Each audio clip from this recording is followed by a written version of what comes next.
जय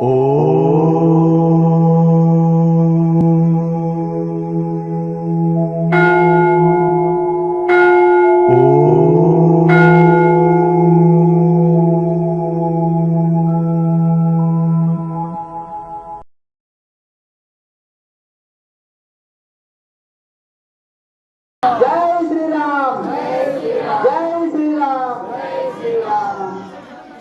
15 నిమిషాలలో అందరికీ భోజన ప్రసాదము ఉంటుంది. ఒక 15 నిమిషాలు ప్రశాంతంగా కూర్చోండి. భోజన ప్రసాదం నేను స్వయంగా వడ్డిస్తాను, మీకు నేనే వచ్చి వడ్డిస్తాను మీకు భోజన ప్రసాదం. కనుక ప్రశాంతంగా కూర్చోండి. పిల్లలు ఇక్కడ కూర్చోండి, మొదటి లైన్ ఇట్లా కూర్చోండి.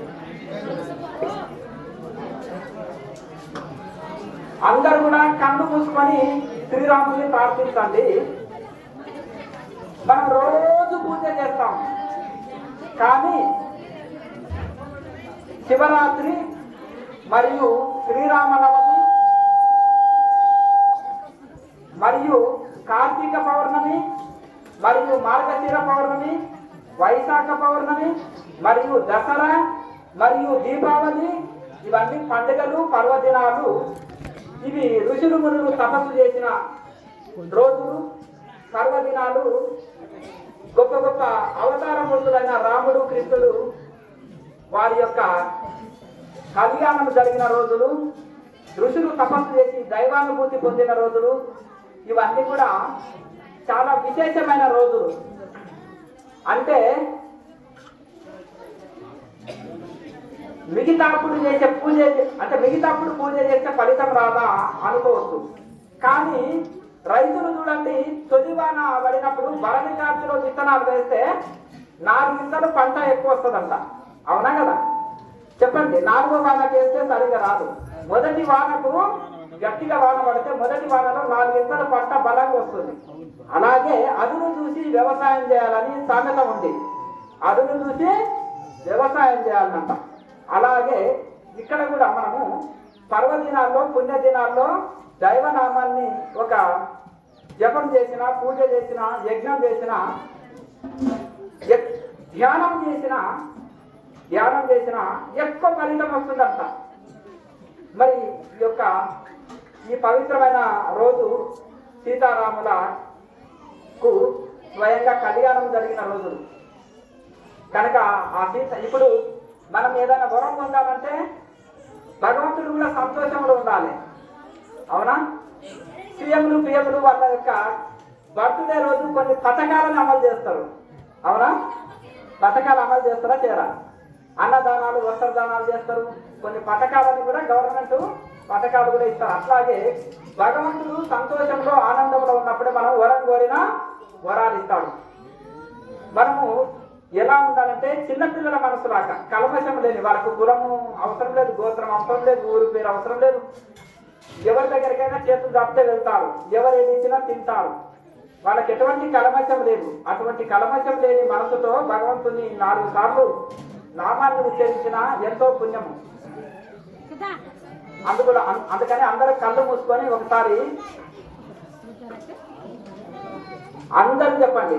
శ్రీరామ జయ రామ జయ జయ రామ, శ్రీరామ జయ రామ జయ జయ రామ, శ్రీరామ జయ రామ జయ జయ రామ, శ్రీరామ జయ రామ జయ జయ రామ, శ్రీరామ జయ రామ జయ జయ రామ, శ్రీరామ జయ రామ జయ జయ రామ,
ब्रह्म ज्ञान भारत जय ब्रह्म ज्ञान भारत जय ब्रह्म ज्ञान जय भारत ब्रह्म ज्ञान भारत जय ब्रह्म ज्ञान जय भारत ज्ञान विवेक भारत जय ज्ञान विवेक भारत जय ज्ञान विवेक भारत जय ज्ञान विवेक भारत जय ज्ञान विवेक भारत जय ज्ञान विवेक जय శ్రీరామ్ जय श्री राम ఈ పరమ పవిత్రమైన శ్రీరామ నవమి సీతారాముల కళ్యాణము సందర్భంగా చక్కగా శ్రీరామ సంకీర్తనని మనస్ఫూర్తిగా భక్తులందరూ శ్రీరామ సంకీర్తనని గావించారు.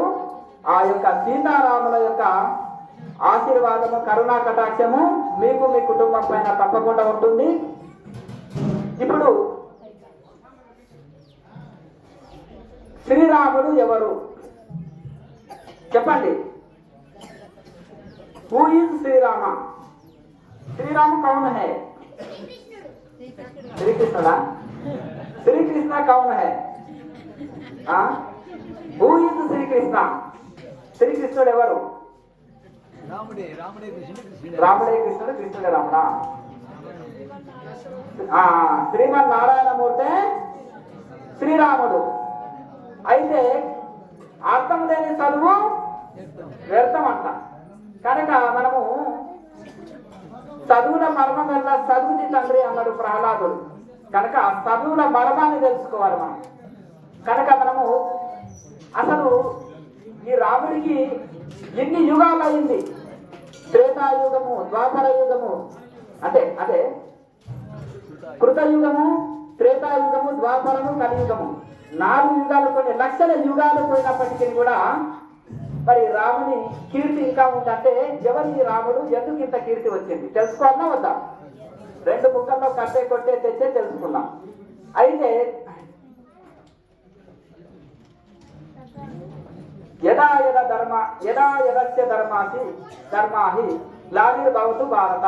భగవద్గీతలో చెప్పిన ఈ శ్లోక ప్రకారము ఎప్పుడైతే ప్రపంచంలో అధర్మం పెరిగిపోతుందో, మరి ఆ కాలంలో కృతయుగంలో అంటే త్రేతాయుగంలో రాక్షసులు, చాలా మంది రాక్షసులు ఉండేవారు.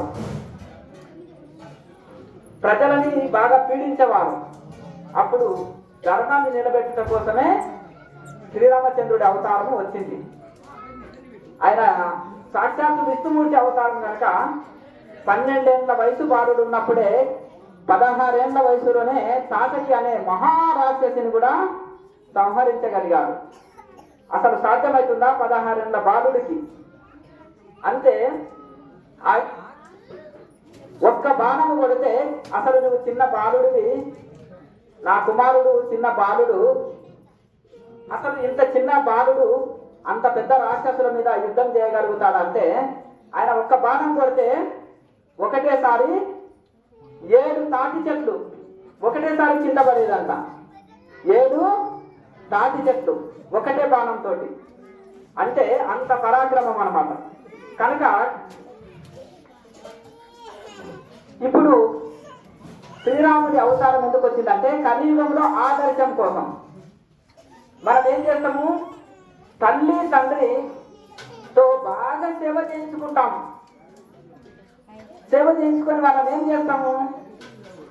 వృద్ధాశ్రమంలో జాయిన్ చేస్తాము. లేకపోతే అన్నం పెట్టకుండా మెడలు పట్టి రోడ్డు మీదకి నెట్టేస్తాము. అవునా కదా? మరి ఆనాడు దశరథ మహారాజు 3 భార్యలు కదా. కైకేయికి ఒక మాట ఇచ్చాడు భార్యకు. ఆ మాట నాకు అవసరం ఉన్నప్పుడు తీసుకుంటాను స్వామి అని చెప్పింది. అప్పుడు ఈయన వయసు అయిపోయింది. శ్రీరాముడు ఇక పట్టాభిషిక్తుడై రాజు కావాలి. అప్పుడు కైకేయి వచ్చేసి, నా కొడుకు అంటే ఈ యొక్క మంతర, ప్రతి ఇంట్లో మంతరం ఉంటారు. కయ్యాలు పెట్టే వాళ్ళని ఏమంటారు? మందరలాగా వచ్చింది కయ్యం పెట్టిందయ్యా అంటారు. అమ్మా నేను నీకు దాసిని కైకేయి, రాముడు రాజు అయిందనుకో నీవు, అప్పుడు కౌసల్యాదేవి అధికారం చెలాయిస్తుంది. నీవు ఆమె కింద దాస్యం చేస్తావు, నీ కింద నేను చేయాలమ్మా అని చెప్పింది. అప్పుడు నీ కొడుకు రాజు అయిందనుకో నా ఇద్దరు మీరు మహారాణిగా ఉండొచ్చు, మీదే అధికారం ఉంటుంది అని నీకు ఒక వరం ఉంది కదా, ఆ వరాన్ని ఈ విధంగా కోరు. రాముడు ఇక్కడ ఉంటే రాజు కాకుండా మానడు, అందుకనే రాముని 12 ఏళ్ళు వనవాసం పంపించాలి, భరతుడు రాజ్యము పరిపాలించాలని ఈ కోరిక కోరు. నీ భర్త ఒప్పుకోడు కానీ మొండిగా కోరు తల్లి అని చెప్పింది. ఎవరు? మందర ఈ సలహా ఇచ్చింది. ఇచ్చినప్పుడు ఆమెలో స్వార్థం పెరిగిపోయి ఈ వరాన్ని దశరథ మహారాజు దగ్గరికి వెళ్తే ఆయన సొమ్మసిల్లి పడిపోయాడు. అయ్యో, రాముడు అంటే చాలా ప్రేమ ఆయనకి, ఎందుకంటే ఎన్నో నోములు వ్రతాలు చేస్తే శ్రీరామచంద్రుడు జన్మించాడు కనుక అయ్యో రామా అని సొమ్మసిల్లి పడిపోయాడు. అప్పుడు కైకేయి శ్రీరామచంద్రుల వారి దగ్గరికి వచ్చేసి, రామ, తల్లి వేరు కాదు, తండ్రి వేరు కాదు, నీ తల్లిగా నేను చెప్తున్నాను, నీ చిన్న తల్లిగా అంటే తల్లితో సమానం చిన్న తల్లి, పినతల్లి. మరి మీ తండ్రి నాకు ఒక మాట ఇచ్చాడు, మీ తండ్రి మాట నిలబెడతావా అంటే కంఠంలో ప్రాణం ఉన్నంత వరకు శ్రీరామచంద్రుడు అంటారు కదా, దిక్కులు నేలవరాలినను, సూర్య చంద్రాలు గతులు తప్పినను, సముద్రాలు ఇంకిపోయినను, రాముడు ఇచ్చిన మాట తప్పడు అంతేనా కదా. ఏమన్నాడు? ఒకే బాణము, ఒకే సీత, ఒకటే మాట. రాముడి సిద్ధాంతం ఏంటిది? ఒకే మాట, ఒకే బాణము, ఒకటే సీత. కనుక మరి అమ్మ నేను మాట ఇస్తున్నా అంటే మీ నాయనకి ఈ మాట చెప్పేవరకే సొమ్మసిల్లి పడిపోయాడు, మరి నీ నాయన మాట నిలబెట్టవా నాయన అంటే తప్పకుండా నిలబెడతానమ్మా. ఏమిటంటే నీవు 12 సంవత్సరాలు వనవాసం వెళ్ళాలి, నీ తమ్ముడు భరతుడు రాజ్య పరిపాలన చేయాలి అని కోరింది. అలాగే అమ్మ అని తల్లికి పాద నమస్కారం చేసి ఆశీర్వాదం తీసుకొని ముగ్గురు తల్లులకి దశరథ మహారాజు సొమ్మసిల్లి పడిపోయాడు. వారి యొక్క సేన మందిరానికి వెళ్ళి, నాన్న నువ్వు పడుకున్నావు, నిన్ను నేను ఇబ్బంది పెట్టాను, మా తల్లికి మాట ఇచ్చినావు కాబట్టి నీ మాట నెరవేరుస్తానని పితృవాక్య పరిపాలనకు మొదలు ఎవరు గుర్తుకొస్తారు? పితృవాక్య పరిపాలన అంటే తండ్రి మాటని జవదాటిన వాడు, తండ్రి మాటని నిలబెట్టేవారు అంటే ఎవరు గుర్తుకొస్తారు? శ్రీరాముడే గుర్తుకొస్తాడు. కనుక ఓ తండ్రి గారు దశరథ మహారాజా, నీవు నా తల్లికి ఇచ్చిన మాట నెరవేర్చుట కోసము నేను పితృవాక్య పరిపాలన చేస్తున్నానని తండ్రితోటి ఆశీర్వాదం తీసుకొని అడవులకు వెళ్ళిపోతాడు. ఇప్పుడు ఏదైనా తండ్రి ఉన్నానుకో, నువ్వు చేసిన అప్పు నువ్వు తెలుసు, నేనెందుకు తెలుస్తా? నీవు ఇచ్చిన మాట నేనెందుకు నెరవేరుస్తా? అవునా కదా? అట్లా ఉంటది. కానీ తల్లికి ఇచ్చిన మాట కోసం ఆయన రామచంద్రుడు మాట నిలబెట్టుకున్నాడు కాబట్టి పితృవాక్య పరిపాలన చేశాడు. అందుకనే శ్రీరామచంద్రుడు చరిత్రలో నిలిచిపోయాడు. ఇంకొకటి, ఆనాడు చక్కగా శూర్పణఖ అడవిలో శ్రీరామచంద్రుడు ఉన్నప్పుడు మంచి నాట్యం చేస్తూ, రకరకాల నాట్యాలు చేస్తూ, పాటలు పాడుతూ రాముని ఆకట్టుకోవాలని రాముని మీద మనసు పడ్డది. అవునా కాదా? పడ్డప్పుడు నీవంటే నాకు చాలా ఇష్టము ఓ రామ అంటే, అమ్మ నాకు ఆల్రెడీ సీతమ్మ ఉంది, నేను ఏక సతీవ్రతుణ్ణి, ఏక సతీవ్రతుణ్ణి, నాకు ఒకే భార్య, ఒకటే మాట, ఒకటే బాణం, రాముడు కంఠంలో ప్రాణం ఉన్నంత వరకు.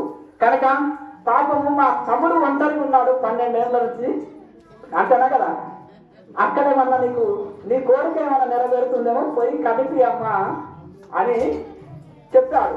ఇక్కడైతే నీ మాట నెరవేర్చలేను, నేను ఒక వ్రతంలో ఉన్నా, ఏక సతీవ్రతుడు అంతేనగా. కనుక ఈ వ్రతంలో ఉన్నా కాబట్టి నేను నీ కోరిక నెరవేర్చలేను, మా లక్ష్మణుని దగ్గరికి వెళ్ళి ట్రై చేయండి తల్లి అంటే, లక్ష్మణుని దగ్గరికి వెళ్ళి ఆమె నాట్యాలు చేస్తే లక్ష్మణుడు ఏం చేసిండు? ముగ్గు పోసి పంపించిండు. కనుక ఇక్కడ శ్రీరామచంద్రుడు ఏక సతీవ్రతుడు అనడానికి ఇది నిదర్శనం. అర్థమైందా? కనుక ఆయన ఒకే సీత, ఒకే మాట అంటే మాట నిలబెట్టుకున్నాడు. తండ్రి దగ్గర కాదు, ఎన్నో చోట్ల. ఆనాడు విభీషణుడికి మాట ఇచ్చారు, నిన్ను లంకా రాజ్యానికి రాజుని చేస్తా అన్నాడు. చేశాడా? రాముడి వైపు కూర్చోవచ్చు కదా. ఒక రాజుని జయించినప్పుడు ఆ రాజ్యాన్ని జయించిన రాజు కూర్చుంటాడు. మరి లంకా రాజ్యాన్ని జయించింది ఎవరు? శ్రీరాముడు జయించాడు. కానీ ఇచ్చింది ఎవరికి? విభీషణుడికి ఇచ్చారు అరుగుడని. మరి ఒకే ఇంట్లో రావణుడు, కుంభకర్ణుడు, విభీషణుడు ముగ్గురు పుడతారు. కుంభకర్ణుడు అంటే 3 పూటలు తినడం, తినడం, పండుకోవడం, ఏం పని చేయకపోవడం, సోమరితనం ప్రతి ఇంట్లో ఉంటారు కదా, అవునా కదా. రెండవది అహంకారము, కామము, క్రోధము, లోభము, అహంకారము, డాంబికము ఎవరు? రావణుడు. మరి సత్వగుణము దైవభక్తి, దేశభక్తి, తల్లిదండ్రులను గౌరవించడము. కనుక మనము జీవితంలో అంటాము, పుట్టిన నేలకు, పుట్టిన దేశానికి సేవ చేయాలి, తల్లిదండ్రులకు సేవ చేయాలి, సమాజానికి సేవ చేయాలి, గురుభక్తి, దైవభక్తి కలిగి ఉండాలి అని మనం చెప్పుకుంటాం. కనుక విభీషణుడు ఈ కోవకు చెందిన వాడు, సత్వగుణము. కనుకనే రాముడితో కలిశాడు, అవునా కదా. అంటే ఒకటే గుణం, ఒకటే ఇంట్లో 3 గుణాలు ఉంటాయా? ఉండవా? ఉంటాయా? అట్లా అనమాట. తమో గుణము కుంభకర్ణుడు, రజో గుణము రావణుడు, సత్వగుణం విభీషణుడు. ఒక్క మనిషిలో కూడా ఉంటాయి ఈ 3 గుణాలు, అంతేనా కదా. తమో గుణం ఆవరించినప్పుడు తిండి నిద్రలో గడుపుతాం, రజో గుణము ఆవరించినప్పుడు కోపతాపాలతో ఉంటాం, సత్వగుణం ఆవరించినప్పుడు భక్తి మార్గంలో ఉంటాం. 3 దశలు దాటుకోవాలి మనిషి. తమో గుణం నుంచి రజోగుణం, రజోగుణం నుంచి సత్వగుణంలోకి వెళ్ళిపోయి పోవాలి, అవునా కదా. కనుక విభీషణుడికి మాట ఇచ్చాడు, లంకకు రాజుని చేశాడు. అలాగే సుగ్రీవుడికి కూడా మాట ఇచ్చాడు, అంతే కదా. కిష్కింధకు రాజుని చేస్తానని. మరి వానికి ఎంత ఇదంటే, వారి దగ్గరికి ఎవరైనా వాళ్ళ బలం మీదకి వస్తుంది. ఆయన బలం ఆయనకే ఉంటుంది, నీ బలం ఆయనకే అవుతుంది, అర్థమైందా. ఆయన బలము ఆయనకే ఉంటుంది, ఎదుటి వాళ్ళ బలం కూడా ఆయనకు వచ్చేస్తుంది.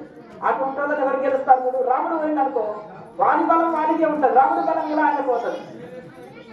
ఆనాడు ఎవరు ఈ యొక్క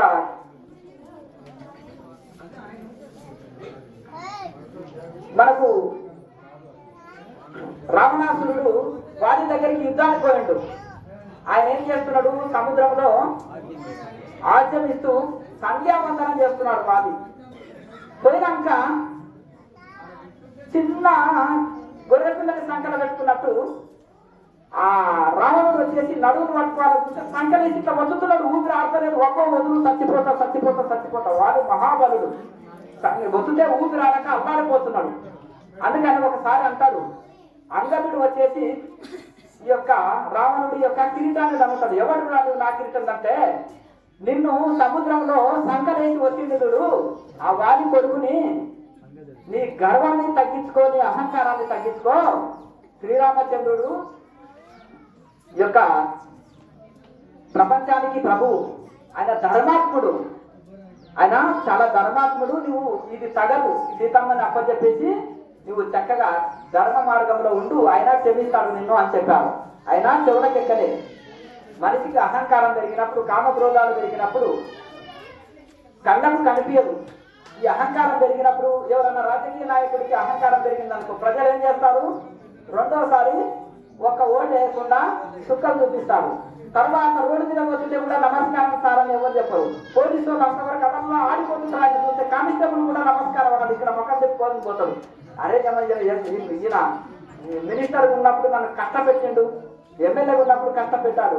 ఎవరైనా ఒక కోటీశ్వరుడు బాగా కష్టాలు పెట్టాడు అనుకో, కరోనా వచ్చి మొత్తం పోయిందనుకో, చాలా కష్టాలు పెట్టాడు, బాగా అయింది అంటరా.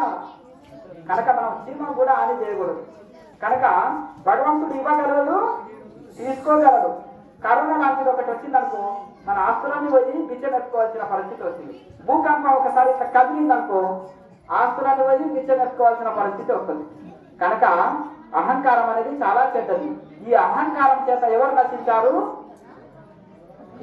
ఈ యొక్క అహంకారం చేత దుర్యోధనుడు, కామం చేత రావణుడు, అట్లా గర్వం చేత ఈ యొక్క ఒక్కొక్కరు రాక్షసులు నశించారు. కనుక మనము ఇవి మనిషికి చాలా నష్టం చేస్తాయి. కనుక శ్రీరాముడు నీకు కిష్కింధకు రాజుని చేస్తానని ఈ యొక్క సుగ్రీవుడికి మాట ఇచ్చాడు. మాట నిలుపుకున్నాడు కదా. సుగ్రీవుడే ఇంకా 6 నెలలు శ్రీరాముడికి సహాయం చేయకుండా లేటు చేశాడు. అయినప్పటికీ కూడా ఇచ్చిన మాట మీద రాముడు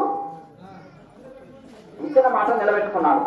కనుక శ్రీరాముడు అంటేనే ఒకే మాట, ఒకే బాణము, ఒకే సీత. కనుక ఈ ఆదర్శాలు చక్కగా పరిపాలించాడు. కాబట్టి రాముడు శరీరము చూసిన వాళ్ళు ఎవరు? అయోధ్య నగర ప్రజలు మాత్రమే. కానీ రాముని కీర్తి ఎరిగిన వాళ్ళు యుగ యుగాల నుంచి రాముని కీర్తి నిలిచిపోయింది. మూర్తి అయినా కీర్తి నిలుస్తుంది అంటారు. రాముడి సిద్ధాంతం ఏంటిది? ఈ శరీరం 4 రోజులు ఉండిపోవచ్చు. మనము నిలబెట్టిన ఆదర్శము అనేది యుగ యుగాలు ఉంటుంది. మాట తప్పితే ఎవరు చూస్తారు? మాట తప్పితే ఎవరు చూస్తారు అని మనం అనుకుంటాం. ఒక్క మాట కాదు 100 మాటల నుంచి తప్పుతుంటాం. అవునా కదా? కనుక రాముడి సిద్ధాంతం ఒకటి ఏంటిదంటే మూర్తి అయినా కీర్తి ఉంటుంది. కనుక ఆ రకంగా మనము రాముడిని ఆదర్శము ఎలా తీసుకోవాలంటే మనకు ప్రతి దాంట్లో ఆదర్శం చూపెట్టారు. దుష్ట శిక్షణ, శిష్ట రక్షణ చేశారు. మహాక్రూరులైన రాక్షసులను సంవరించి ప్రజలని కన్నబిడ్డలాగా చూసుకున్నారు. అందరికీ ఒకే న్యాయం అని చూపించారు. అందరికీ ప్రజలని అన్నదమ్ములని కన్నబిడ్డలాగా చూసుకున్నారు. అలాగే ప్రజలని తన కన్నబిడ్డలాగా చూసుకున్నారు. కనుక ఈ విధంగా ప్రతి దాంట్లో శ్రీరామచంద్రులు ఆదర్శం చూపారు. ఇంకొకటి, అయోధ్యలో సరయూ నదికి అంత గొప్పతనం ఎందుకు వచ్చేసిందంటే స్వయంగా సీతమ్మ వారు భూప్రవేశం చేసింది. తన తల్లి అయిన భూమిలోకి ప్రవేశమైంది. తర్వాత శ్రీరాముడు కూడా మరి అయోధ్య నగరానికి వెళ్ళాలి. యమధర్మరాజు వచ్చేసి స్వామి సీతమ్మ మహాలక్ష్మి రూపంలో వైకుంఠంలో ఎదురు చూస్తుంది, మరి మీరు కూడా వైకుంఠ మహానగరానికి రావాలి, శ్రీరాముడు అవతారము చాలించి రావాలన్నప్పుడు ఆ శ్రీరామచంద్రుడు ఒక గొప్ప యోగీశ్వరుడు అని అనడానికి కారణం ఏంటంటే సరయూ నదికి వెళ్ళి జల సమాధి తీసుకున్నాడు. జల సమాధి తీసుకొని ఆ శరీరాన్ని ఆ యొక్క నదిలో సమాధి స్థితిలో ఉండి జలంలో ఆ శరీరాన్ని వదిలి చక్కగా వైకుంఠం వెళ్ళిపోయారు. కనుక శ్రీరామచంద్రుడు పితృభక్తి కలిగిన వాడు, మహాయోగీశ్వరుడు. ఆ యోగ సాధనలు ఎక్కడ చేశారు? వశిష్ఠుల వారి దగ్గర చేశారు. యోగ వాసిష్టంలో శ్రీరామచంద్రుడు క్రియాయోగం చేశారని ఎన్నో చోట్ల ఉంది. యోగ వాసిష్టంలో నేను చూపిస్తాను. శ్రీకృష్ణ పరమాత్మ కర్మయోగం అని చెప్పారు, అదే క్రియాయోగం. కర్మయోగం అన్నా క్రియాయోగం అన్నా ఒకటే. కనుక ఆ క్రియాయోగం తోటి కూడా ఋషులు మునులందరూ కూడా తరించారు. మన గోవిందాపల్లి ఆశ్రమంలో నేర్పించేది కూడా ఆ రాముడు, కృష్ణుడు, 7 ఋషులు, దేవాది దేవతలు, శివుడు పార్వతీమాతకు ఏ యోగం చెప్పాడో ఆ యోగం ఇక్కడ నేర్పించబడుతుంది. శివుడు పార్వతీమాతకు అష్టాంగ యోగాన్ని నేర్పించాడు. అష్టాంగ యోగ సారాన్ని తీసి క్రియాయోగం రూపంలో పతంజలి మహర్షి అందించారు. కనుక ఆ యోగం ఇక్కడ అందిస్తుంది. ఎవరైతే ఈ యోగం చేస్తారో సాక్షాత్తు దేవతలు అయిపోతారు. దేవతలకు కలిగిన గుణము కలుగుతుంది. రాముడి గుణాలు కలిగితే నువ్వు రాముడు లాంటి గొప్పవాడివయ్యా అంటారా? దేవుడి గుణాలు కలిగితే దేవుడు లాంటి మనిషి అయ్యా అంటారా? ఎక్కడున్నాడు? మానవుడే మానవుడు, మానవుడే మానవ సేవయే మానవ సేవ. మానవుడు మానవుడిగా మారవచ్చు, మానవుడు మానవుడిగా మారవచ్చు, మనిషే మహర్షిగా మారుతున్నారు. కౌశికుడు అనే ఒక రాజు విశ్వామిత్ర మహర్షిగా బ్రహ్మర్షి విశ్వామిత్రగా మారింది కదా. ఒక కౌశికుడు అనే సామాన్య రాజు మరి బ్రహ్మర్షి విశ్వామిత్రగా ఎందుకు మారిండు? బ్రహ్మర్షిగా ఎట్లా మారగలిగాడు? తపస్సు చేసి. అలాగే ఈ యొక్క మానవ శరీరంని తీసుకొని శ్రీరామచంద్రుడు వచ్చినప్పటికీ కూడా ఆయన చక్కగా అందరిలాగా కష్ట సుఖాలు అనుభవిస్తూ కూడా మానవ శరీరంలో రోగము, నొప్పి, దుఃఖము, సెంటిమెంట్ ఇవన్నీ ఉంటాయి. అదే కృష్ణుడు అవతారము, పూర్ణావతారం అంటారు. అది లీలా. అక్కడ ఏడుపు దుడుకులు ఉండవు. కృష్ణుడు ఏడవంగా ఎప్పుడన్నా చూసారా? సీత వెళ్ళినప్పుడు రాముడు ఏడ్చాడు. అది సంపూర్ణ మానవ అవతారం. కనుక అక్కడ ఏడుపు, దుఃఖము, సంతోషం అన్నీ ఉంటాయి. అవి సెంటిమెంట్ ఉంటాయి. కానీ పూర్ణావతారము కృష్ణావతారం. కృష్ణుడు ఎక్కడ ఏడ్చాడా? ఆయన పుట్టింది ఎక్కడ? చెరసాలలో, జైల్లో పుట్టాడు. అవునా కదా? దేహం వదిలింది ఎక్కడ? అడవిలో. అర్థం కదా, స్వేచ్ఛగా. కనుక ప్రతి మనిషి బందికాంలో పుడతాడు, ఒక యోజనగా స్వేచ్ఛగా దేహం విడవాలి.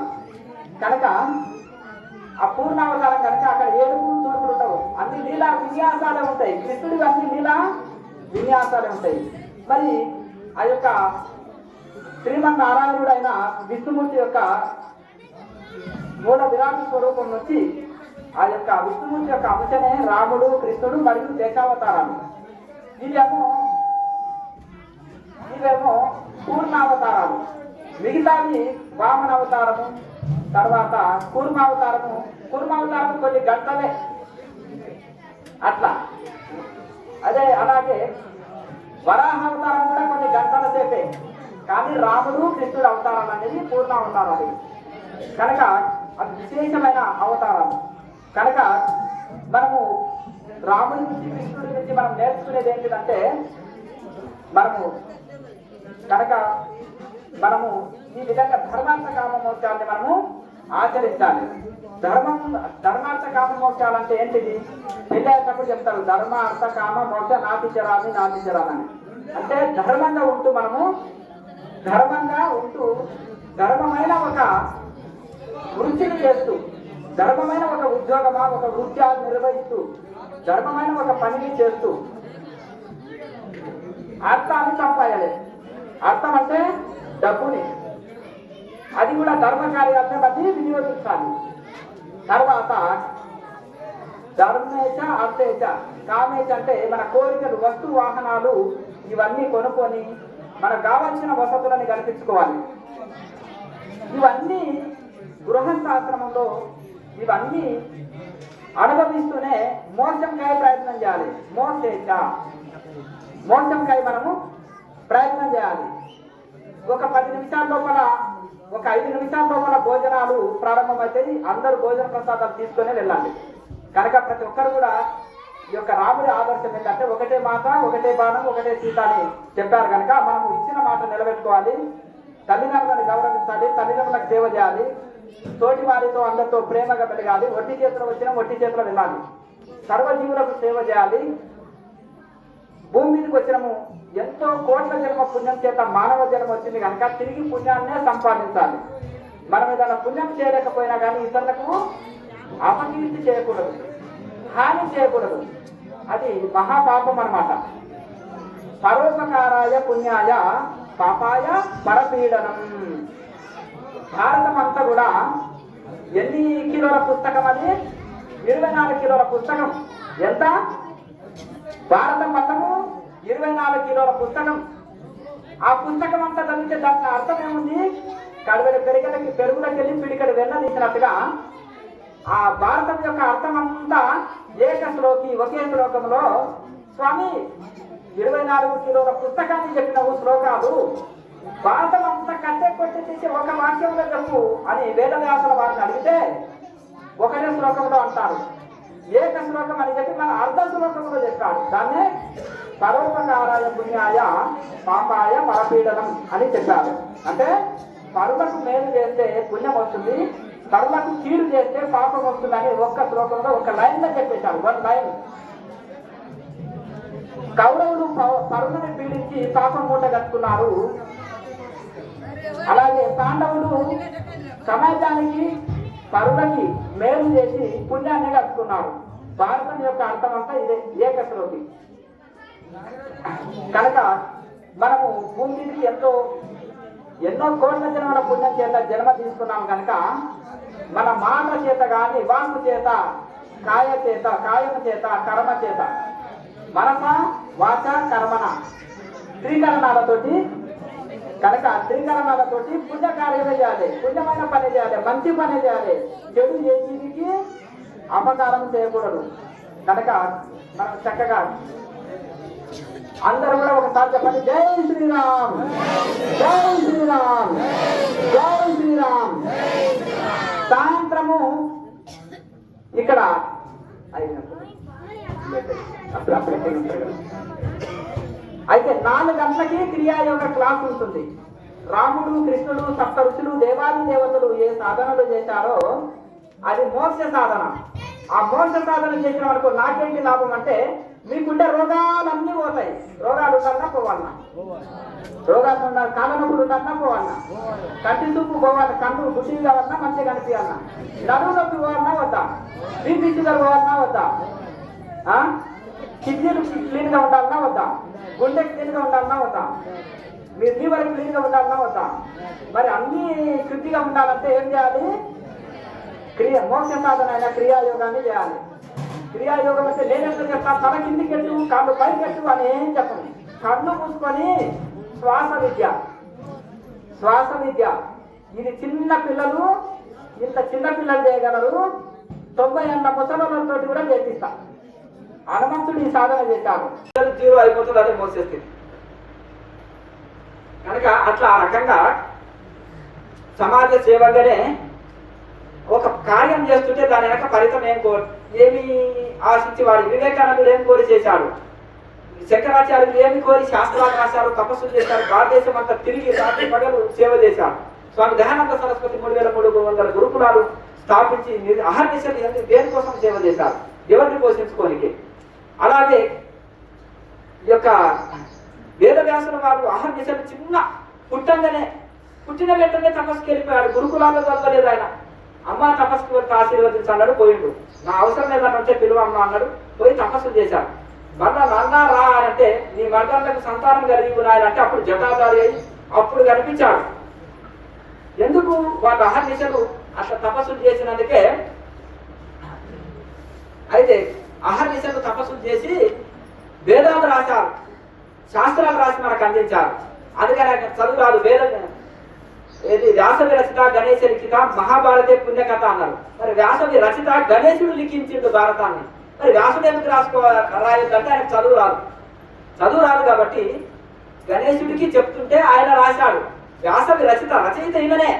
గణేశ లిఖిత, దాన్ని రాసింది ఎవరు? భారతాన్ని గణేశుడు. మరి శివుడికి ఏమో వేదవ్యాసుల కుమారుడు సుఖయోగి ఏమో శివుడి శిష్యుడు, శివుడి కుమారుడు గణేశుడు వేదవ్యాసుల శిష్యుడు. చూసారా? కనుక ఇక్కడ మీరు ఎందుకంటే చదువు రాదు, చాలా మంది కవి రాస్తూ రాదు. మొన్నకైతే పొయ్యి దగ్గర వంట చేసుకుంటేనే రామాయణాన్ని పద్య రూపంలో రాలింది మన తెలుగు వారు మళ్ళా. అయితే ఇట్లా ఈ విధంగా చదువుతో ఇది లేదనమాట. దైవానుగ్రహం పొందినప్పుడు కుంటివాడ పర్వతాలు పంగుం రంగ అయితే గిరిం, మూకం కరోతి వాడ మాచాలం పంగుం రంగ అయితే గిరిం అంటే కుంటివాడు పర్వతాలు ఎక్కగలుగుతాడు, మూగవాడు వేదాలు వరగలుగుతాడు. స్వామి జ్ఞానేశ్వరుడు వెళుతున్నప్పుడు మీ నాయన సన్యాసం తీసుకొని మళ్ళీ వచ్చి సంసారం చేసి పిల్లల్ని అన్నాడు. అర్థమైంది కదా? మళ్ళీ ఎందుకు మిమ్మల్ని కులం నుంచి వెళ్ళేసిన బ్రాహ్మణుల నుంచి వేదమే చదవలేదు కదా మీరు ఊరు బయట అంటే, ఆయన కపిలనాథ్ దగ్గరికి వెళ్ళి చక్కగా శిశరికం చేసి గొప్ప యోగిగా తయారైపోయాడు. 16 ఏళ్ల వయసే. నీకు వేదం చదివినవా అంటే ఒక కర్ర తీసుకొని దున్నపోతు తల మీద ఇట్లా పెడతాడు. వేదం అంతా చదువు అంటే పురుష సూక్తము వేదంలో మొత్తం చదువుతుంది ఆ దున్నపోతు. ఈయన కర్ర ఎత్తిన పెడితే చూసారా? ఒక దగ్గరికి నిన్ను భోజనాలకు పిలువము, పితరులకు అంటే పిండ తరపాలు పెట్టిన పిలుస్తారు కదా మనము. ఆ తిథికి పిలవకపోతే ఆయన ఏం చేసేసారంటే వీళ్ళని పిలిచినందుకు అక్కడ కూర్చోబెట్టినందుకు వాళ్ళు వెళ్ళిపోతారు. బ్రాహ్మణ్స్ వాళ్ళందరూ వెళ్ళిపోయే వరకు అయ్యో బ్రాహ్మణులంతా వెళ్ళిపోయారు మా పితరు అంటే ఈయన స్వయంగా వాళ్ళ పితరులనే పిలిపించి పిలిచేపెట్టిస్తాడు. అర్థమైతే వీళ్ళు తింటే వాళ్ళకి పోతుంది అనేది ఎందుకు, వీళ్ళు తింటే వాళ్ళకి వెళ్ళిపోతారు అనకుండా పితరులని ఆహ్వానిస్తారు వాళ్ళ పేరు పెట్టి. వాళ్ళు చూసిపోయేసారు ఇట్లా ఛాయాచిత్రంతో వచ్చి మొత్తం ప్లేట్ అంతా ఖాళీ చేసిపోతారు. స్వయంగా వాళ్ళ పితరులే తిన్నప్పుడు ఎంత సంతోషపడతారు. 22 ఏళ్ళ సజీవ సమాధి అయ్యాడు 22వ సంవత్సరంలో. వాళ్ళ ఇంట్లో 4 కూడా, 3 అన్నదమ్ముళ్ళు, 1 చెల్లెలు.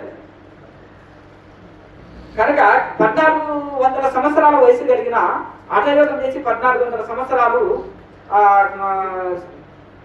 ఉంటుంది. కానీ అది మన మహారాష్ట్రలో యోగి. ఆయన వచ్చేసి ఈయన ఎక్కడంటే పులి మీద వస్తుంటాడు. ఈయన గోడ మీద కూర్చొని ఆయనకు ఎదురుపోతుంటాడు. అదే పులి మీద అయితే నేను ఎట్లా వచ్చినా కానీ జడమైన గోడ ఎట్లా వస్తుంది అని ఆకాశంలోకి వెళ్ళి వచ్చిన తర్వాత అక్కడ కూర్చొని చెప్తాడు, మీ దగ్గర నేను 1400 సంవత్సరాలు నేను సాధన చేసి హఠయోగము ఆత్మజ్ఞానం పొందలేదు. మరి ఎట్లా అంటే మా చెల్లెలు నీకు ఉపదేశం ఇస్తుందని ముస్తాబాయి తోటి నా చివరిది అయిన 4వ చెల్లెల్ని తోటి ఉపదేశం ఇప్పిస్తాను ఆయనకు నేను అటయోగిని అనే అహంకారం ఉంటుంది. దాన్ని తొలగించడానికి చెల్లెలతోటి ఉపదేశం ఇప్పిస్తారు. అయితే ఇట్లా ఈ రకంగా చరిత్రలో వయసుతో సంబంధం లేదు. గొప్ప గొప్ప చిన్న వయసు వాళ్ళు కూడా గొప్ప గొప్ప మహత్ కార్యాలు చేశారు. దీనికి అన్నిటికీ మూలం ఏంటంటే తపోదానం ఉంది వాళ్ళ దగ్గర, తపోశక్తి ఉంది. కనుక ఆ రకంగా దేవుడు పక్షపాతి కాదు, ఇంకేం లేదు. మనకు భగవంతుని అనుగ్రహంతో ఎవరైనా ఏ కార్యక్రమాలైనా చేస్తారు. నేను చేస్తున్నానంటే పడిపోతారు ఎవరైనా. అట్లా నేను అనేది రాకూడదు ఏ పనిలైనా కానీ. మనం దాసులము, భగవంతుడికి దాసులము. భగవంతుడి శరీరాన్ని ఒక పరికరంగా చేసుకొని సేవ చేస్తున్నాడనే అనుకోవాలి ప్రతి ఒక్కరు కూడా. నేను అనేది కాలిపోవాలన్నమాట. 0 కావాలి, 0 కావాలి. ఒక గరిటెకి ఎందుకు? ఒక పరికరమే వంటలు చేయడానికి. నేను చేస్తున్నాను అనకూడదు. కనుక శరీరం ద్వారా గురువులు కానీ ఆ యొక్క భగవంతుడు కానీ మన ద్వారా సేవా కార్యక్రమాలు చేయించుకుంటారు. మొన్న ఉగాది రోజు మౌనవ్రతం అనేది పోస్ట్ చేయడం జరిగింది. కానీ మళ్ళీ 3 రోజుల నుంచి ఈ కార్యక్రమాలకన్నీ మళ్ళీ మౌనం వదలడం జరిగింది. ఈ కార్యక్రమం అయిన తర్వాత నేను మళ్ళీ మౌనంకి ఒక ఉగాది వరకు నేను మౌన దీక్ష పాటిస్తాను. అయితే మధ్యలో ఏదైనా మన T50 ప్రోగ్రామ్స్ కానీ ఏదైనా నెలకు 1-2 ప్రోగ్రామ్స్ ఉంటే మౌనం వదిలి ఆ రోజు క్లాసు తీసుకుంటాం. మిగతాప్పుడు మళ్ళీ మౌనంలో ఉండాలనుకున్నా. కనుక మీరు కూడా మౌనం పాటించండి, శక్తిని పెంచుకోండి. మా యొక్క శక్తిని మేము లోక కళ్యాణార్థము క్రియాయోగ ప్రపంచ వ్యాప్తి కోసం వినియోగిస్తాము. మీ శక్తిని మీ కుటుంబం చక్కబెట్టుకున్నట్టు కోసం, మీ ఆరోగ్యం చక్కబెట్టుట కోసం, మీరు మనశ్శాంతి పొందుట కోసము, మీ కుటుంబాన్ని చక్కగా దిద్దుకున్నట్టు కోసము, మీరు సమాజానికి ఉపయోగపడుట కోసం 1 గంట రోజుకు మౌనం పాటించండి మాకు మద్దతుగా. ఈ యొక్క మౌన వ్రతం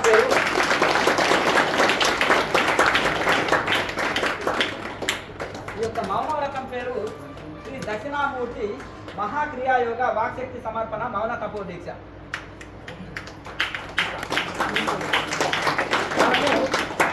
ఇది ఒకటి ఏంటిదంటే మనము ఈ యొక్క దక్షిణామూర్తి పరంపరలో గురువేమో మౌనంలో ఉన్నాడు, శిష్యులేమో చాలా డౌట్లతో వచ్చారు, చాలా సందేహాలతోటి. గురువు దర్శనంతో సైగలతోటే శిష్యుల సందేహాలన్నీ తొలగినాయంట. అయితే దక్షిణామూర్తి చిన్ముద్రధారి ఎందుకు దక్షిణామూర్తి ఉంటాడు? మన వాట్సాప్ గ్రూపుల్లో ఉన్నాయి లేండి ఇవి. ఈ పోస్టర్ని మన వాట్సాప్ గ్రూపుల్లో పెట్టినాము, చూసుకోండి. అయితే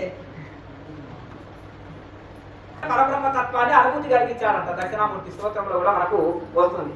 అయితే ఇక్కడ ఒకటి ఏంటిదంటే ముఖ్యంగా చిన్ముద్రధారి ఎందుకు దక్షిణామూర్తి చిన్ముద్ర ఎందుకు ఇష్టము? పద్మాసనము, చిన్ముద్ర. ఈ చిన్ముద్ర రహస్యము నేను చాలాసార్లు చెప్పిన, మళ్ళీ కూడా చెప్తున్నా. ఈ 3 గుణాలు సంసారం. చూపుడు వేలు అహంకారి. ఒక మనిషిని ఇట్లా చూపిస్తాం, 3 వేలు మనకు చూపిస్తున్నాయి, అవునా? ఇది అహంకారి అంటారు. చూపుడు వేలు చూపిస్తుంది ఎదుటి వ్యక్తికి. ఈ బొటనేలు దైవం. ఇది జీవుడు అంటే అహంకారి. 3 గుణాలు ఉంటాయి కనుక ఈ జీవుడు దైవంతో కలిసినప్పుడు పరబ్రహ్మ జీవ బ్రహ్మైక్యం జరుగుతుంది. శివ జీవైక్యం జీవుడు శివ జీవైక్యం జరుగుతుంది. నారాయణ ఐక్యము శివ జీవైక్యం జరుగుతుంది. ఈ 3 గుణాలు ఏంటిది? తమో గుణం చిన్నగా ఉంది, రజో గుణం పెద్దగా ఉంది, దానికంటే పెద్దగా సత్వగుణం ఉంది. కానీ ఈ 3 గుణాలు కూడా జీవుడికి బంధనమే. తమో గుణము తిండి, నిద్ర, సోమతనంతో, అజాగ్రత్త, పిరికితనం, భయంతో గడిచిపోతుంది. రజో గుణము అహంకారము, డంబము, కామము, క్రోధము, లోభముతో గడిచిపోతుంది, దాంభికంతో గడిచిపోతుంది. ఇక సత్వగుణము ఏదో కొంత భక్తి సన్మార్గము ఇది ఉంటుంది. కానీ నేను ఒక భక్తుడినో, నేను ఒక యోగ మార్గంలో ఉన్నా అనేది కొంత అభిమానం ఉంటుంది. కానీ సన్మార్గంలో ఉంటాడు. ఇవన్నీ కూడా మోక్షానికి అడ్డానికి. మరి ఈ 3 పోయినప్పుడు జీవుడు దైవంలో కలిసినప్పుడు శివజీవైక్యం జరిగినప్పుడు 3 గుణాలు పోతాయి. నేను 3 గుణాల్లోనే ఉంటాను, దైవంతో కలవాలి అంటే సాధ్యమా? సాధ్యం కాదు. నేను సంసారంలోనే ఉంటాను. సంసారం అంటే ఏంటిది? 3 గుణాలు సంసారం. ఏం సంసారం వదిలితే మోక్షమా అనే సంసారం వదిలిపెట్టిపోయింది అనుకో, ఆడ ఇంకో పెద్ద ఫ్యామిలీ పెట్టారంట. యునానైస్కి వెళ్ళారంట, ఊడికి కడగనికి వచ్చారు కదా, అక్కడ ఇంకో సంవత్సరం అదే ఊరికే కష్టంగా ఉంటుంది, 2 ఆవులు కూడా పెడితే ఇక్కడే ఉండిపోమన్నారు అనుకోండి. ఇంకా పెద్ద సంవత్సరం అయిందంట. ఆమె ఒక 10 మంది పిల్లలు అంట, ఇంకా వాళ్ళకి ఒక ఆవులది 1000 ఆవులని అంట, ఒక ఆవు పోయి ఇవన్నీ పెద్ద సంవత్సరం అయిపోయింది. కనుక అదేదో ఇక్కడ ఈ సంసారం భార్య బిడ్డలతో ఉండి సాధన చేసుకుంటే తరిస్తాం కదా. కనుక అలాగే ఈ 3 గుణాలే సంసారం. భార్య బిడ్డ, బిడ్డలు. కుటుంబము ఫ్యామిలీ అనేది సంసారం కాదు, ఇక్కడ 3 గుణాలే సంసారం మా దృష్టిలో. కొంతమంది సంసారంలో ఉండి కూడా సన్యాసులుగా జీవిస్తారు, కొంతమంది సన్యాసులుగా ఉండి కూడా సంసారులుగా ఉంటారు. కనుక అట్లా ఆ రకంగా కాకుండా మరి ఈ యొక్క 3 గుణాలే సంసారం. ఇక్కడ ఈ 3 గుణాలు తొలగించుకున్న సంసారి కూడా సన్యాసి, ఈ 3 గుణాలు తొలగని సన్యాసి కూడా సంసారి. మరి ఏం కావాలి? ఈ 3 గుణాలు తొలగాలి. ఈ 3 గుణాలు తొలగాలంటే ఏం చేయాలి? విచారణ ఉండాలి, ధ్యానం ఉండాలి, నిరంతర సాధన ఉండాలి. రమణ మహర్షి, రామకృష్ణ పరమహంస, వివేకానంద స్వామి, దయానంద సరస్వతి, మలయాళ స్వామి, సప్త ఋషులు, గొప్ప గొప్ప మహానుభావులు కూడా ఈ 3 గుణాలు తొలగించుకొని ఒక ఋషులుగా అయ్యారు, ఎంటర్టైన్మెంట్ పొందాలి. ఈ 3 గుణాలు తొలగాలంటే ఒకటే సాధన సాధన సాధన సాధన. కనుక మనము ఈ 3 గుణాలు తొలగినప్పుడే శివజీవైక్యం జరుగుతుంది. దక్షిణామూర్తి ఇదే. వాళ్ళు వచ్చారు, శిష్యులు వచ్చినప్పుడు బోధన ఎక్కడ చెప్పినా ఆయనకు వాళ్ళకి అర్థం కావట్లేదు. మౌనం పాటించి చిన్ముద్ర దాంట్లో కూర్చున్నాడు గురువు గారు. చెప్పాడు, ఇది 3 గుణాలు సంసారము, దీన్ని తొలగించుకున్నప్పుడే శివజీవైక్యం జరుగుతుంది నాయన అన్నారు. అని కూర్చున్నారు. గురువు చూస్తూ శిష్యులు కూర్చున్నారు. వాళ్ళకు గురువును చూసే వరకే శిష్యులు కూడా కూర్చొని సమాధి స్థితి కలిగింది. అప్పుడు 3 గుణాలు పోయినాయి, శివజీవైక్యం జరిగింది. కనుక అట్లా రకంగా మౌనంలోనే గురువు బోధించాడు, శిష్యులకు పరబ్రహ్మతత్వం అవగతమైంది. కనుక మనము సాధన సాధన సాధన సాధన, అన్నమంతా సాధన ఉండాలి, కూరంతా గ్రంథ పఠన, ఉపన్యాసాలు వినడం, శాస్త్ర విచారణ ఉండాలి, సాధన ఎక్కువ ఉండాలి. మనం ఏం చేస్తామంటే, నేను చదవని శాస్త్రం లేదు, చదవని పుస్తకం లేదని మొత్తం చదివేస్తాం, కానీ సాధన ఎవరో వస్తాం, దాంతో లాభం లేదు. టీవీ కూడా 24 గంటలు మోగుతుంది, టీవీకి మోసం వస్తుందా చెప్పండి? అట్లా కాకుండా ఇక మరి నిద్ర జంతువులు కూడా 7-8 గంటలు నిద్ర వస్తుంది. నిద్రతో సమాధి స్థితి, ఆ నిద్రతో మోసం వస్తుందా? పక్షులు ఇక సోమతనంలో ఉన్న 12 గంటలు కూడా పండుకుంటారు, అవునా కదా? అట్లా కాకుండా మనం సరిగా సమ్యక్ ధ్యానము, సమ్యక్ వాక్కు, సమ్యక్ ధ్యానము, సమ్యక్ శాస్త్ర విచారణ, సమ్యక్ శాస్త్రము, సమ్యక్ పరంపర, సమ్యక్ గురు పరంపర, సమ్యక్ శాస్త్రము. సమ్యక్ అంటే సరి అయిన గురువు, సరి అయిన శాస్త్రము, సరి అయిన సాధన, సరి అయిన అనుభూతులు, ఇవి మనం పొందాలి.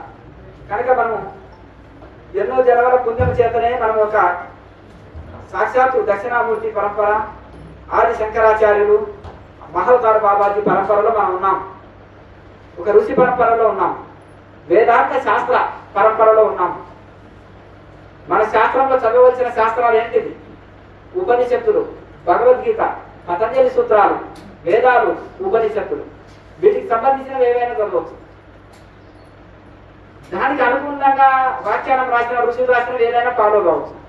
దానికి అన్యమైనవి ఓన్ మైండ్తో అప్ మైండ్తో రాసినవి సర్వం. మనం వెస్టర్న్ స్పిరిచువాలిటీ మనం ఫాలో కాము, మనము ఇండియన్ స్పిరిచువాలిటీ ఫాలో అవుతాం. కనుక ఇండియన్ స్పిరిచువాలిటీ ఏంటంటే, హెలికాప్టర్ మీద తిరిగి నక్ష రాస్తే ఎట్లుంటుంది? ఒక చౌరస్తాలో నిలబడి చూస్తే 4 గోడలే కనిపిస్తాయి, అవునా? హెలికాప్టర్ ఎక్కి తిరిగితే పర్ఫెక్ట్. అంటే అతీంద్రియ జ్ఞానులు, ఎంటర్టైన్మెంట్ గురువులు రాసినవే ఇండియన్ స్పిరిచువాలిటీ.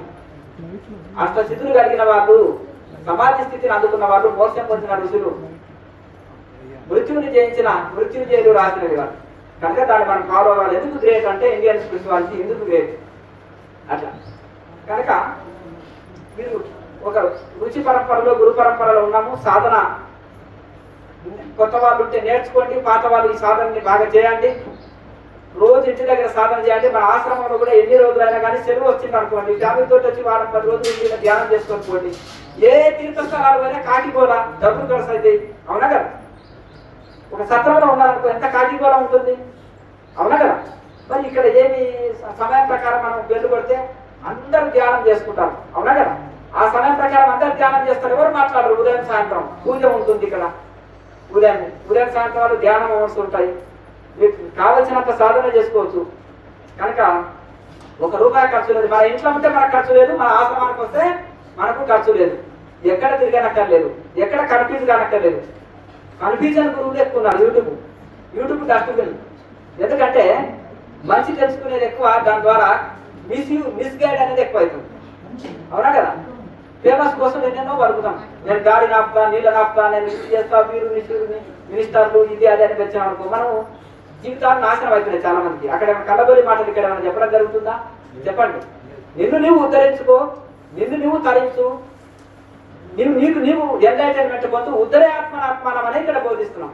ఎండకు నీకు శక్తిపాతం ఇచ్చి నీకు ఎన్లైటైన్మెంట్ చేస్తాను, సంవత్సరాన్ని నేను మోస్తాను, నీకు ఇది చేస్తా అది చేస్తా అని ప్రగల్భాలు ఇక్కడ ఆశ్రమ చరిత్రలో ఎప్పుడు పలకబడదు. ఉద్ధరే ఆత్మనాత్మనం, నిన్ను నువ్వు ఉద్ధరించుకోను ఆయన అని భగవద్గీతలో కృష్ణ పరమాత్మ చెప్పారు. సాధనని నమ్ముకోండి, సాధనని నమ్ముకోండి. సాధనే మనం రక్షిస్తుంది. కల్ప వృక్షము, కామధేనువు, చింతామణి క్రియాయోగం. సంకల్ప శక్తి పెంచుతుంది, ఆరోగ్యాన్ని చక్కటి ఆరోగ్యం ఇస్తుంది, మనశ్శాంతిని ఇస్తుంది, మోక్షాన్ని ఇస్తుంది. మీకు సెలవు దొరికినప్పుడల్లా వచ్చి ఇక్కడ సాధన చేసుకోండి. అక్కడ వాలంటరీ ఫారమ్స్ ఉన్నాయి. మరి మా నుంచి ఏం ఆశిస్తున్నారు స్వామి అంటే, మీ నుంచి మేము కోరుకునేది ఒకటే, 2 పూటల సాధన చేసి తరించండి అని మొన్నటి వరకు చెప్పిన. మరి ఇప్పుడు సాధనని విస్తరంక గురువుల ఆజ్ఞ వచ్చింది, ప్రపంచం అంతా క్రియాయోగం వ్యాప్తి చేయాలన్నప్పుడు వాలంటీర్లు కొరత పడుతుంది కదా. గతంలో నేను అంటుంటే మీరు 2 పూటల సాధన చేసి ముక్తి పొందండి, అదే నాకు ఇచ్చే దక్షిణ అంటుంది. ఇప్పుడు ఇంకొకటి కొత్తగా ఎందుకు యాడ్ చేసిన 3 ఏళ్ల నుంచి గురువుల ఆజ్ఞ వచ్చింది. దీన్ని విస్తృతంగా కార్యక్రమాలు జరుగుతున్నాయి. కాబట్టి మీకు అవకాశం ఉంటే వాలంటరీ సర్వీస్ అందించండి. ఇంకొకటి ఎక్స్ట్రా యాడ్ చేస్తున్నా, 2 పూటల సాధన చేసి తరించండి, అదే గురువు దక్షిణ అన్నా. రెండవది కొంత వాలంటరీ సర్వీస్ అందండి. మనం జీపీటీలో కూడా పుట్టిన నెలకు పుట్టిన దేశానికి సేవ అందించాలని కదా. అందుకంటే ఆధ్యాత్మిక సేవ గొప్పది. భౌతిక సేవ వస్త్రాలు ఇచ్చినాము చిరిగిపోతాయి, అన్నం పెట్టినాం మళ్ళీ ఆకలి అవుతుంది సాయంత్రానికి. జ్ఞానం జీవితాంతం మనిషిని వెంట ఉండి నడిపిస్తుంది, మోక్ష స్థితిని కలిగిస్తుంది జ్ఞానము. కనుక ఈ యొక్క ఆధ్యాత్మిక సేవ అనేది శాశ్వత పరిష్కారం, పర్మనెంట్ హ్యాపీనెస్ ఇస్తుంది, పర్మనెంట్ సొల్యూషన్ ఇస్తుంది, పర్మనెంట్ సమస్యల్ని క్లియర్ చేస్తుంది పర్మనెంట్గా. కనుక మీరు ఈ వాలంటరీ సర్వీసు అవకాశం ఉన్నోళ్ళు అందించండి. ఇక్కడ వాలంటరీ ఫామ్స్ కౌంటర్ దగ్గర ఉంటాయి. మీరు ఫిలప్ చేసి మీకు ఏ పనిలో అనుభవం ఉంది, ఎన్ని రోజులు మీరు నెలలో టైం ఇవ్వగలుగుతారు అవన్నీ డీటెయిల్స్ చేస్తే మిమ్మల్ని వాలంటరీ గ్రూప్లో జాయిన్ చేస్తాము. మీ జిల్లాలలో, హైదరాబాద్లో, మీ జిల్లాలలో, మీ రాష్ట్రాలలో ఎక్కడైనా మీరు సర్వీస్ అందించవచ్చు, ఇక్కడైనా సర్వీస్ అందించవచ్చు. అదొకటి మీ నుంచి మేము కోరుకుంటున్నాం. అది మీకు పుణ్యం కలిగించేది, అది ఆ సేవ కూడా మీకు పుణ్యం కలిగించేది. సాధన మీకు మోక్షాన్ని కలిగించేది, సేవ మీకు పుణ్యాన్ని కలిగించేది. కనుక ఇప్పుడు మరి ఇక సాధన క్రియాయోగము, సాధన క్రియ, చక్రస్మరణ, మహాముద్ర, నాభిక్రియ, జ్యోతి ముద్ర, ధ్యానం, ఇవి 7. అయితే ఈ 6 చేసి మనం ధ్యానం చేస్తే వెంటనే ధ్యాన స్థితి కలుగుతుంది మనకి. అది లేకుండా మనం కూర్చుంటే నిద్ర స్థితిలోకి వెళ్ళిపోతాం. కనుక మీరు చక్కగా రోజు ఇది చేసి, ఒక వంట చేయాలంటే ఎంత సామాగ్రి కావాలి, ఒక కార్పెంటర్ డోర్ చేయాలంటే ఎన్ని సామాగ్రి కావాలి, అలాగే ఈ ముద్రలు కూడా కొత్తలో ఇవన్నీ అవసరం పడతాయి. తర్వాత కూర్చున్న దగ్గరనే సమాధి స్థితి అందుకుంటారు ఋషులు. కొంతమంది సంవత్సరాల ప్రయత్నం చేస్తే కలిగిన స్థితి నిమిషాల్లో వెళ్ళిపోతారు వాళ్ళు. ఎందుకు? ఆ స్థితిని అందుకున్నారు. మంచి బైక్ నడిపిన వాళ్ళు చూడండి, బావిలో కూడా నడుపుతున్నారు, కొండల మీద కూడా నడుపుతున్నారు, చేతులకు కూడా నడుపుతున్నారు, ప్రాక్టీస్ వర్క్. అలాగే అందులో అంత అనుభవం, సాధనలో అంత పరిపక్వత స్థితి చేసినప్పుడు మనము టీచర్ అయినాక నోటికే పాఠాలు చెప్తారు కదా, అంతే కదా. అట్లా అలాగే మనం సాధన బాగా సాధన చేయాలి. కనుక మీరు అవకాశం ఉన్నప్పుడు మీరు వాలంటీర్ సర్వీస్ అందించండి. ఈ 6 ముద్రలు చేసి ధ్యానం చేస్తే అద్భుత ఫలితం వస్తుంది. వెంటనే ధ్యాన మనోరాయ స్థితి కలుగుతుంది. ఈ యొక్క తాళవేక్రియ అంటే నాలుక ఎక్సర్సైజులు, నాలుకని పొడుగు కావడానికి చేసే ఎక్సర్సైజులు, చక్రాల యాక్టివేట్ కోసము చక్ర స్మరణ చేస్తాము, కుండల్ని యాక్టివేట్ కోసము మహాముద్ర చేస్తాము. నడువు నొప్పి, కాళ్ళ నొప్పి, కీళ్ళ నొప్పి తీసి చక్కటి ఫిట్నెస్ ఇచ్చి ఆసన స్థితిని కలిగిస్తుంది మహాముద్ర. శరీర తత్వజ్ఞానాన్ని తెలిసి సంపూర్ణ ఆరోగ్యాన్ని ఇచ్చి చక్కగా మనకు ఆధ్యాత్మికంగా ముందుకు వెళ్ళేటట్టు చేస్తుంది నాభిక్రియ. ఈ ప్రాణాయామం వలన ఈ శ్వాస ఆధీనంలోకి వస్తుంది, తద్వారా మనసు ఆధీనంలోకి వస్తుంది, మనసు దైవంలో లీనమవుతుంది ప్రాణాయామం ద్వారా. జ్యోతి ముద్ర ద్వారా ఎన్లైటైన్మెంట్ పొందుతాం, దైవ దర్శనాన్ని పొందుతాం, ఆత్మానుభూతి పొందుతాం. తర్వాత ధ్యానం వలన సమాధి స్థితి అందుకొని మోక్ష స్థితిని అందుకుంటాం. కనుక ఇవన్నీ అవసరమే మనకు. ఇవన్నీ చేసి ధ్యానం చేస్తే వెంటనే మనము వెంటనే మనము ధ్యాన స్థితి కలుగుతుంది. ధ్యానం కుదరకపోవడానికి కొన్ని కారణాలు ఉంటాయి.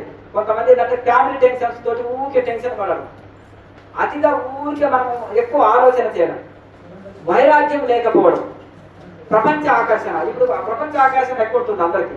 నేను పక్క వాళ్ళని చూసి పోల్చుకుంటాం, నాకు కారు కావాలి, బిల్డింగ్ కావాలి, పెద్ద ఉద్యోగం కావాలి, అందరికంటే గొప్ప నేను స్థితిలో ఉండాలి. ఇవన్నీ ఎక్కువ ఆశలు కోరికలు ఉండడం. ఇంకొకటి ఎక్కువ ఆశలు కోరికలు ఉండడం, ఇంకొకటి ప్రపంచ ఆకర్షణ, ఇంకొకటి ఫ్యామిలీ సమస్యలు, కొన్ని హెల్త్ ప్రాబ్లమ్స్, కుటుంబ సమస్యలు. ఇవి వెనక్కి లాగుతుంటాయి సాధారణ.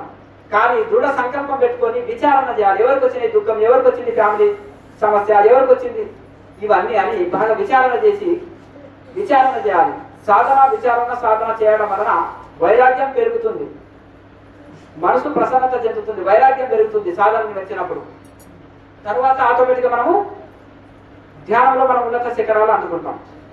కనుక మీరు 2 పూటలు ఉదయం గంట సాయంత్రం గంట సాధన చేయండి. జీకేఎంసీ ఛానల్ని సబ్స్క్రైబ్ చేసుకోండి. అందులో మనం సాధన నియమాలు, ఆహార నియమాలు, పద్ధతులు ఏటు చెప్పిన 1 గంటలో మనం ఏం బోధించలేము. ఇక్కడ ఒక రోజులో PG PhD పూర్తి కాదు. రోజు అవి వింటుండాలి, చూస్తుండాలి, చదువుతుండాలి.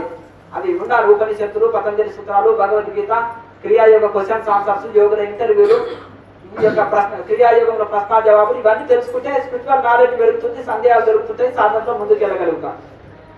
కనుక మీరు జీకేఎంసీ ఛానల్ని చూస్తూ మీరు సాధన చేస్తుండండి. కొత్త వాళ్ళు ఉన్నారనుకో ప్రాక్టికల్ వీడియో ఉంటుంది.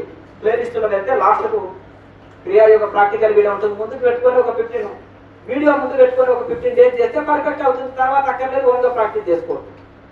కనుక ఛానల్ చూస్తూ ఫాలో అవుతుండండి. ఈ కార్యక్రమాలు ఎప్పుడెప్పుడు ఉంటాయంటే కూడా మిమ్మల్ని గ్రూప్లో యాడ్ చేయడం జరుగుతుంది.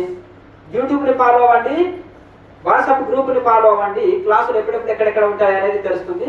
దాన్ని ఫాలో అయ్యి మీరు అవకాశం ఉన్న వాళ్ళు మీరు వాలంటీర్ సర్వీస్ అంది అంటే అక్కడ ఫారం చెప్పి తర్వాత మీరు ఇంటి దగ్గర సాధన చేసుకోండి. అప్పుడప్పుడు ఎక్కడైనా మీరు క్లాసులో అటెండ్ కావచ్చు.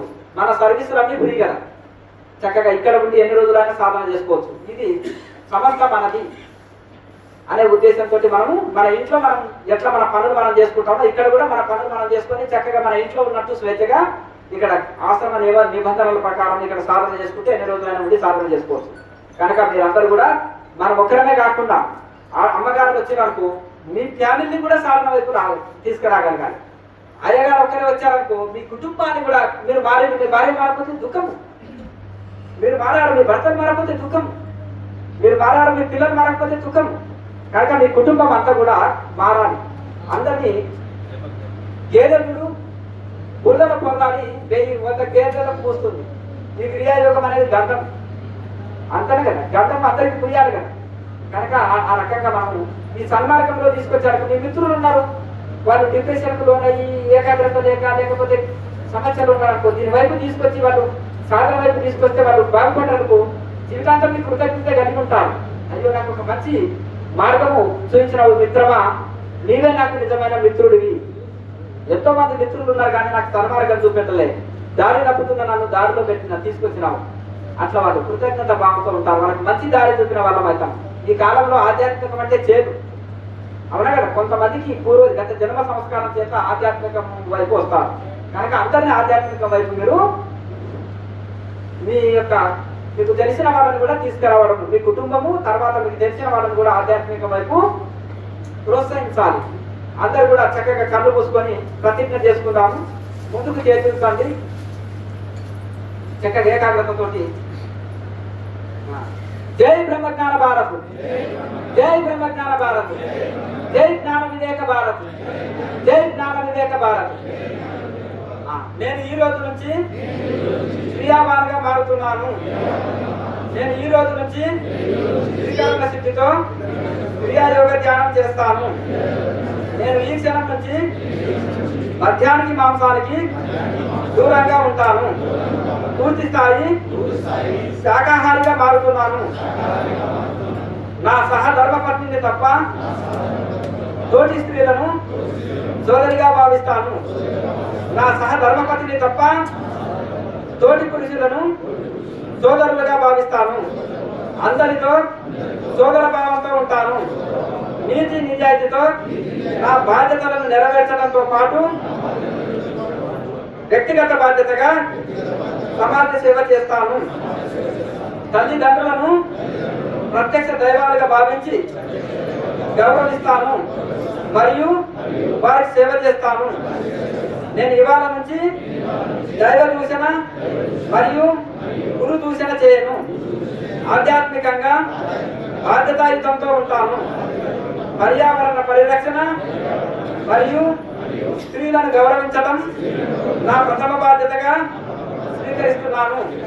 నేను ఈ క్షణం నుంచి నా మతాన్ని ఆచరిస్తూ మిగిలిన మతాలను మరియు సాంప్రదాయాలను గౌరవిస్తాను. కుల, వర్ణ, ప్రాంత, లింగ వివక్ష చూపకుండా నా దేశం పట్ల బాధ్యతాయుతంగా ఉంటూ భావితరాలకు ఆదర్శంగా ఉంటాను. భారతదేశం గొప్పతనమును మరియు G50 యొక్క ఉన్నత ఆశయాలను లక్ష్యాలను అందరికీ వివరిస్తాను. జై బ్రహ్మజ్ఞాన భారత్, జై బ్రహ్మజ్ఞాన భారత్. చక్కగా మనం ఇంతవరకు 6 ముద్రలు చెప్పుకున్నాము. తర్వాత ధ్యానం అని చెప్పినాం. ఇప్పుడు మనం ఇప్పుడు ప్రాక్టీస్ చేద్దామా? చక్కగా ప్రశాంతంగా మీకు అనుకూలమైన ఏదో ఒక ఆసనంలో కూర్చోవాలి.